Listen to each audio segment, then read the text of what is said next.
Welcome to our channel. Today, we're diving into the fascinating world of drugs that act on the central nervous system, or CNS. That's your brain and spinal cord, folks. These drugs can be classified into several categories based on their effects on brain activity.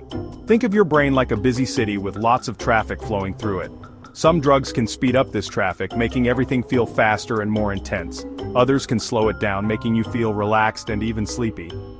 And then there are those that can reroute the traffic altogether, leading to some pretty wild sensory experiences.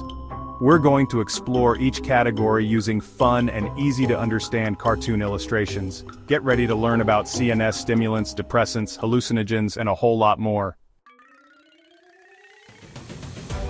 Let's start with CNS stimulants, the energy boosters of the drug world. Imagine your brain as a car engine. Stimulants are like stepping on the gas pedal, making everything run faster. They increase alertness, attention, and energy levels, which is why they're often used to treat conditions like ADHD. But here's the thing about stimulants, they can be addictive. Just like you wouldn't want to keep your foot on the gas pedal all the time, using stimulants too much or without a medical reason can lead to problems. We're talking about things like anxiety, insomnia, and even heart problems. Remember, folks, it's all about balance. Now let's pump the brakes and talk about CNS depressants. These drugs do the opposite of stimulants. They slow down brain activity. Think of depressants as putting on the brakes in our car analogy. They can make you feel relaxed, reduce anxiety, and even induce sleep.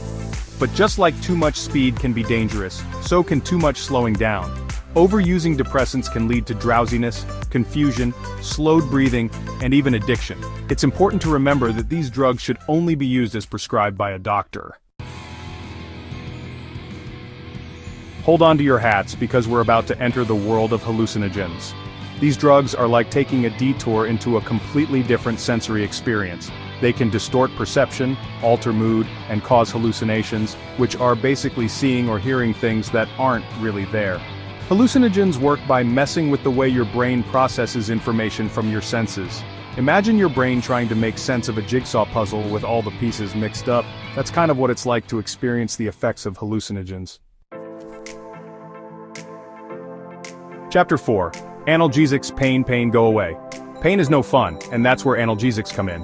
These drugs are designed to relieve pain, whether it's a headache, a backache, or something more serious.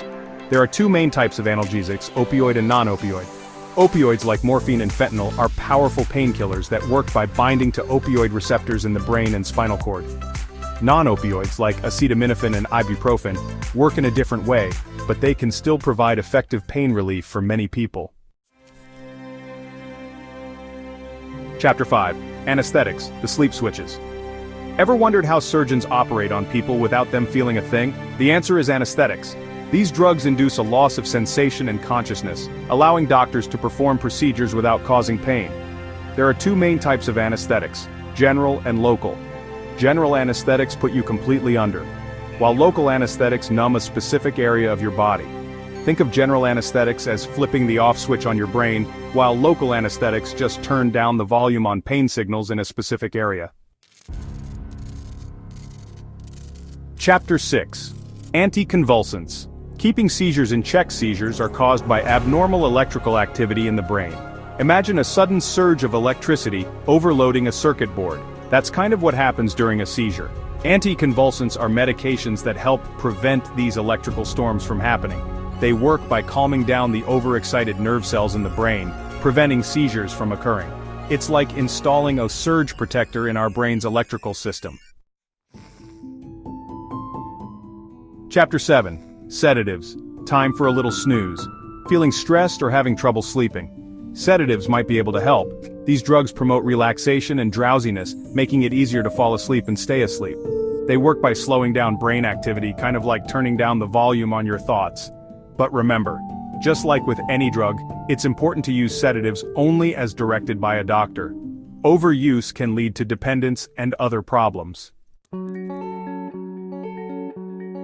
Chapter 8. Tranquilizers. Calming the anxious mind. Anxiety can be a real drag, but tranquilizers can help manage those feelings of worry and fear. These drugs work by reducing activity in the parts of the brain that control emotions. Imagine tranquilizers as a gentle hand smoothing out the wrinkles of worry in your mind. They can be very effective in treating anxiety disorders, but it's important to use them under the guidance of a healthcare professional. Chapter 9. Muscle relaxants. Unclenching those muscles. Muscle spasms and tension can be painful and debilitating. Muscle relaxants, as their name suggests, help to relieve these symptoms. Imagine them as tiny masseuses working on your muscles, easing tension and promoting relaxation. They work by blocking nerve signals that tell your muscles to contract. This allows the muscles to relax, relieving pain and stiffness. Chapter 10. Anti-Parkinsonian agents restoring balance and movement. Parkinson's disease is a neurological disorder that affects movement. It's caused by a lack of dopamine, a neurotransmitter that helps control movement and coordination. Anti-Parkinsonian agents work by increasing dopamine levels in the brain. Imagine these medications as tiny delivery trucks bringing fresh dopamine to the parts of the brain that need it most. This helps improve symptoms like tremors, stiffness, and slow movements. Thanks for watching. We hope you found this overview of CNS acting drugs informative. Remember, these drugs can have powerful effects on the brain and body, so it's crucial to use them only as prescribed by a healthcare professional. Don't forget to like, subscribe, and hit the bell icon for more educational content. We'll be back soon with more fascinating insights into the world of science.